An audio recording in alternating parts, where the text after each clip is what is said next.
So our next presentation is going to be connecting the dots, linking ArchivesSpace public resources to catalog records in Primo through a request button. Your presenters are Lauren Goss and Austin Munsell of University of Oregon Libraries.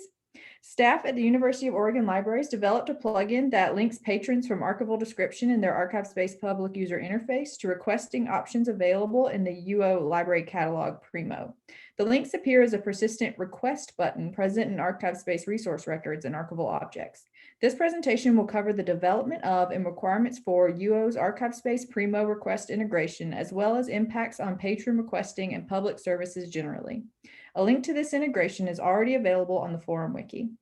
Austin Munsell is the collections manager for special collections and university archives at the University of Oregon Libraries. He oversees circulation systems and physical storage of archival collections and rare books. Lauren Goss is the public services librarian at the University of Oregon Libraries, Special Collections, and University Archives. She manages reference and research services, oversees circulation of materials to patrons, and facilitates licensing and permission. Lauren and Austin, please take it away. All right, thanks, Jessica. So basically what we're talking about here is the blossoming relationship between ArchivesSpace and Alma Primo. I was actually at the forum last year talking about something similar in the staff side of things, some simple integrations that we've implemented between ArchivesSpace and our Alma staff side, looking at ways to handle inventory management and things through our respective APIs in ArchivesSpace and Alma. And this time, Lauren and I are going to talk about a plugin that we've recently implemented to improve the patron experience in navigating between our ArchivesSpace public finding aids and those corresponding catalog records in the U of O's instance of Primo. So, just as a little more background, we are essentially, if we ignore digital objects, which Aaron did a wonderful job there talking about those, I like to ignore digital objects when at all possible. We're essentially a two-system shop when it comes to working with our physical materials. ArchivesSpace Public is our primary discovery layer for all of our finding aids, and all of our other discovery silos are essentially just links pointing to ArchivesSpace. That's our consortial repository, Archives West, and also all of our MARC records. They just point to our ArchivesSpace Public finding aids. And then on the Alma Primo side, that's where we handle all of our patron registration.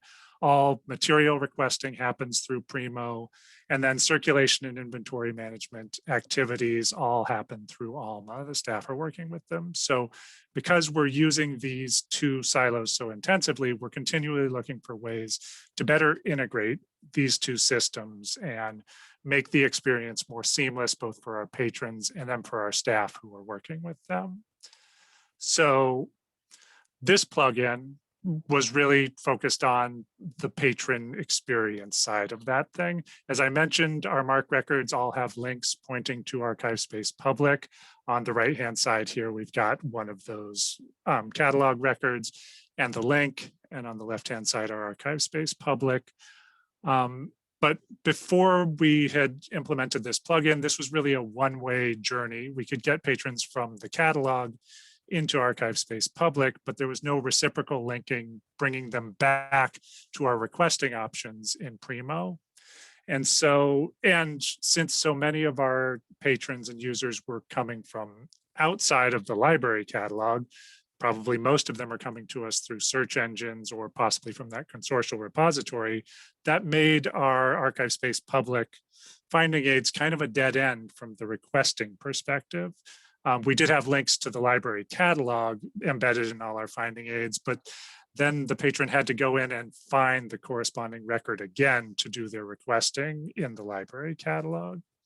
So now with that plugin, what we have is a request button front and center in all of our resource records.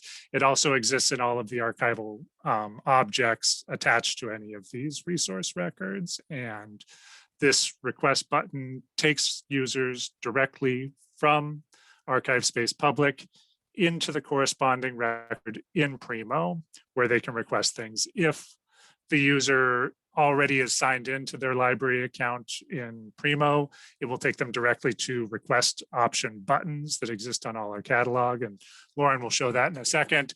If they're not yet authenticated, if they're not yet in their library account in Primo, it will ask them to sign in and also give them options to create a new account so that they can request materials, have them paged and put on hold for them. So the loop is closed, essentially.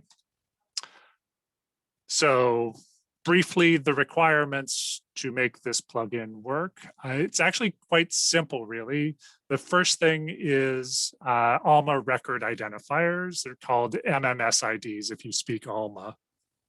At the UO, we've embedded MMS IDs in all of our ArchivesSpace resource records in our user-defined fields, specifically in string 2. Now this, if any of you are out there using Denver University's ALMA ArchivesSpace integration plugin, that may sound familiar because that's exactly what that plugin runs on. That's not a coincidence. We were already using the ALMA ArchivesSpace integration, and so we had embedded MMS IDs in user-defined string 2. And so this became a perfect hook to build this plugin off of. The second thing that you have to have is a valid Primo API key, which you get from Ex Libris. It registers an API key that you can access things. And then you have to know what the Primo API base URL and then just the base URL for Primo itself so that you can build the URLs that the request button actually goes out to. And so that's essentially all it takes to run this thing. It was all put together by Linda Sato, a programmer at the U of O, who, when you go to the GitHub documentation for this plugin, you'll see her name all over that. And so now I'm going to turn things over to Lauren to talk about the user experience and some of the early outcomes from our implementation of the plugin. So delving deeper into the user's experience of this integrated system. So if they arrive at the finding aid first on ArchivesSpace, they can explore the collection, review different series and folders, and then take note of the physical storage information for a desired folder or box. So in this case, box 3. Once they press that request button, which is appears on all of our finding aids, they'll go directly to that catalog record in Primo, and then review the list of boxes and be able to request a specific box using that request UO item link. Alternatively, if they start with our library catalog record, they can use that connect to finding aid link, which goes directly to the finding aid for that specific collection, and then begin the process of narrowing down their search for desired materials. It's helpful that both systems use the same terminology. It's a request button in ArchivesSpace and then a request an item in Primo.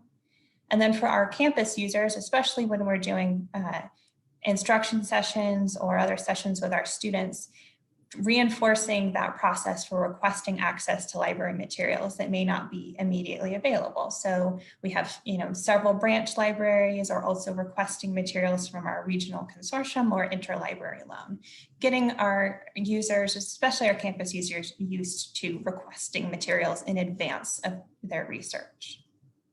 The next slide, we'll talk about implementation of the process. So we began with training our department staff so they would feel comfortable assisting patrons in our reading room. We enlisted some of our graduate student assistants in our processing unit to conduct user testing. And we also gave presentations to subject specialists and reference librarians outside of our special collections department within the UO libraries. They manage the library's general reference email and chat services, and they frequently receive questions about materials that are stored in special collections. And so we wanted to give them a chance to become familiar with the system before we officially launched. So we actually met with them a few months before we launched the system. We added a help page to our ArchivesSpace public display to help users navigate the system and address any frequently asked questions, and have similar information on our department website about how to search and request our materials. So we launched just a few months ago in January, And we coordinated some outreach with the library's marketing and communications team to help promote this new service. And we're also starting to use Google Analytics to see how ArchivesSpace Public is being used and try to derive some correlation with our circulation statistics from Alma Analytics. So examining that relationship between finding materials, requesting them, and then actually making a research visit. The next slide, we'll talk about some of our outcomes thus far. So we really see this system integration as providing a revised framework for discovering and accessing archival materials. These are library resources requestable through our library catalog, and enhanced description is available on ArchivesSpace. By creating that relationship between our two systems of both discovery and access, it promotes independent research for our users with action-oriented links like a request button, and it empowers users to navigate on their own, hopefully leading to a positive result when they've had a successful access to those materials. We're continually working towards fully automated systems to reduce staffing burden, so you can request materials on your own and not need an intervention from a staff member. The pandemic has dampened some of our initial results for launching this service. Our reading room, as shown in this picture here, is open only on a limited capacity, but we have seen successful discovery and access experiences so far for a limited number of patrons. The silver lining with the pandemic is we've gained some buffer time to address any issues that may arise before we return to full public operations at some point in the future. So our last slide provides some links and resources. So this is the link to our UVO public instance for ArchivesSpace. Feel free to explore and see how it connects with our library catalog. The second link is to the plugin information available on GitHub. And we've also included our email addresses for both Austin and myself if you have questions about what we've done here. And with that, we can open the floor for any questions about this plugin. Thank you, Lauren, and thank you, Austin. All right, we do already have one question in the chat or in the Q&A. In Primo, are all of your boxes listed individually? Do they have individual MARC records? Yes and yes. I can speak to that a little bit too. This was a large project. So in 2018, we went over to using Alma Primo for special collections materials. And in advance of that, there was a lot of work creating that inventory in Alma so that boxes would be individually requestable, specifically for all of our processed materials. And then since then, we've been going through the process of getting all of our unprocessed inventory in there also for general inventory management. But yep, individually requestable.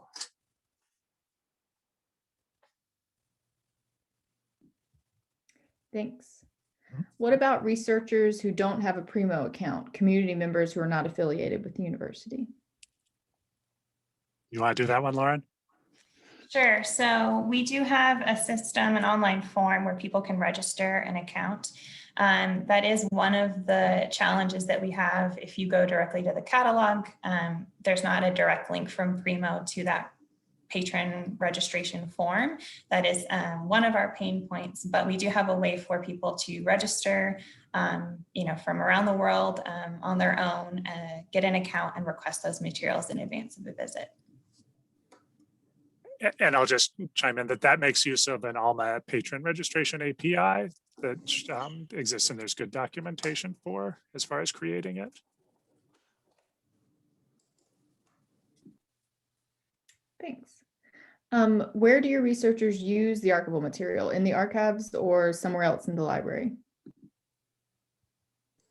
So all of our researchers come to our reading room. We have a specific reading room where our materials are viewed, and it's staffed by our department staff.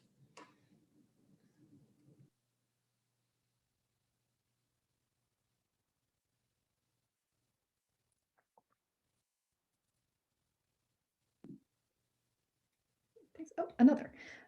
Do you also allow requesting directly through ArchivesSpace or only through Primo? Do you use Aeon? We do not use Aeon.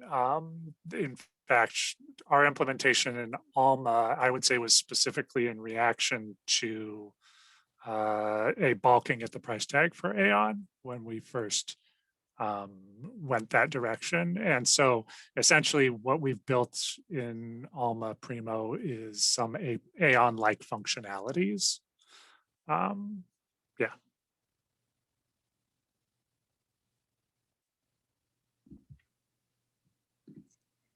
Are you able to retain the records of who used which items in Alma Primo, or is the information cleared? No, we're able to retain all. So we're a separate library within our library system. UO has multiple libraries. We are one of them, and we've set special retention rules around our records. So they are not cleared by the anonymization jobs, which I'm sure you're referring to there. Thanks. Maybe I missed this towards the beginning, but does this mean you have your collections described at the box level in Primo? Yep. Yes, all boxes are individually described. I may as well plug ArchivesSpace and Alma API integrations there. Also, you can do a lot of that stuff with APIs to automate these things, particularly if you're handling inventory at the top container level in ArchivesSpace. It is not a very long, there's a metaphor for this, and I'm not thinking of it right at the moment, but you're not very far from just turning those top containers into item records in Alma Primo if you already have your MARC records created. Cool. A question in the chat asking if this will be available later. Yes, everything is being recorded today. So the recordings will be made available on the event wiki in the coming days after the forum. Does what you're doing require a particular version of Primo? Oh, that's an interesting question. I don't believe so. I think it's like, I'm assuming you're thinking of the Primo VE versus Primo back office issue. So it should, I believe, work with Primo VE, but we're not on Primo V, or sorry, I think I'm supposed to say Primo V without the E added in. The Orbis Cascade Alliance, which we are part of, has not gone there yet, but we're looking at going there over the next couple of years. But as far as I understand it, the Primo API is going to function the same regardless of those two systems.